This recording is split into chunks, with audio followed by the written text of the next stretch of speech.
Litre 2 litre साल को निकाली है। अच्छा, सबसे बढ़िया रिपोर्ट तो हमारी ये रही।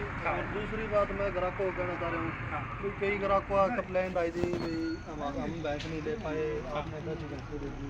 देखो जी आप टोकन के हिसाब से करवाओ ना तो आपको क्यों नहीं मिलेगी, क्योंकि हमें भी थोड़ा सोच के चलना पड़ता है आगे बिके या ना बिके। तो आगे 6 बजे तक टोकन है मेरे पास। अच्छा, तो मतलब यहाँ से जाते ही वहाँ से अभी 6 बस होगा, इनमें से टोकन है।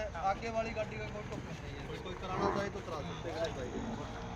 तो देखें दोनों युवा चेहरे काफ़ी अच्छा काम कर रहे हैं और ऐसी शिकायतें मैं तो आपसे गुजारिश करूँगा कतई ना रखें। तो सारा साफ सुथरा पशुधन देखें, एक बार फिर से मैं फोकस करके दिखाना चाहूँगा कहीं ना कहीं ज़बरदस्त जो हैवी बॉडी वेट में ज़बरदस्त खान पान की जो भैंसें हैं वो दिखाई अच्छा पशुधन हर बार आपको यहाँ पे मिलेगा।